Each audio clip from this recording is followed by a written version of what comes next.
Mayor Karachi Murtaza وہاب اور governor Sindh کے درمیان آئی ٹی کورسز کے حوالے سے گرما گرمی پر جامعہ کراچی وضاحتی بیان دینے پر مجبور ہو گئی۔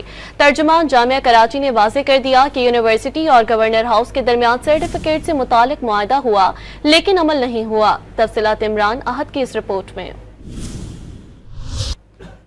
آئی ٹی کورسز جو ہو رہے ہیں، کوئی یونیورسٹی ہے اس کے اندر؟ کوئی ہے یونیورسٹی کی ڈگری کس کی ملے گی؟ آپ مجھے بتائیے، ہمارا بچی نوکری لینے کے لیے جائے گا تو یہ کہے گا کامران ٹیسوری نے ہمیں کورس کرایا۔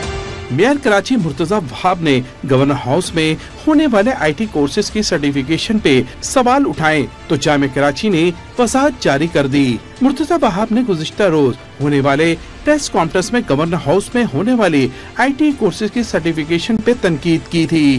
آئی ٹی کورسز جو ہو رہے ہیں، کوئی یونیورسٹی ہے اس کے اندر؟ کوئی ہے یونیورسٹی کی ڈگری کس کی ملے گی؟ آپ مجھے بتائیے، ہمارا بچی نوکری لینے کے لیے جائے گا تو یہ کہے گا کامران ٹیسوری نے ہمیں کورس کرایا ہے۔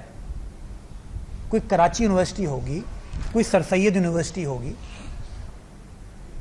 کوئی این ای ڈی یونیورسٹی ہوگی، کوئی مہران یونیورسٹی ہوگی۔ اور یار، ہم نے 40 سال تمہارے پاس اقتدار رہا، میں ادھر 1 سال 10 مہینے سے ہوں، کراچی میڈیکل ڈینٹل کالج کو یونیورسٹی ہم نے بنا کے دیا۔ جامعہ کراچی کے ترجمان کا کہنا ہے کہ جامعہ کراچی اور گورنر ہاؤس کے درمیان سرٹیفیکیشن سے متعلق معاہدہ ہوا لیکن عمل نہ ہوا۔ سرٹیفیکیشن کے لیے صرف کورس کرنا لازم نہیں، کچھ شرائط بھی طے کی ہیں۔ جامعہ کراچی کو معاہدے پہ عمل سے قبل اکیڈمک کونسل کی منظوری درکار ہوگی۔ امیدوار کی تعلیم کم از کم انٹر ہو اور جامعہ کراچی امیدوار کا ٹیسٹ لے گی۔ صرف ٹیسٹ میں پاس کرنے والے امیدوار سرٹیفکیٹ کا اہل ہوگا۔ انٹر سے کم تعلیم کے حامل امیدوار کو سرٹیفکیٹ جاری نہیں کیا جائے گا۔ کیمرامین بی کے ساتھ عمران احد خان، ڈان نیوز، کراچی۔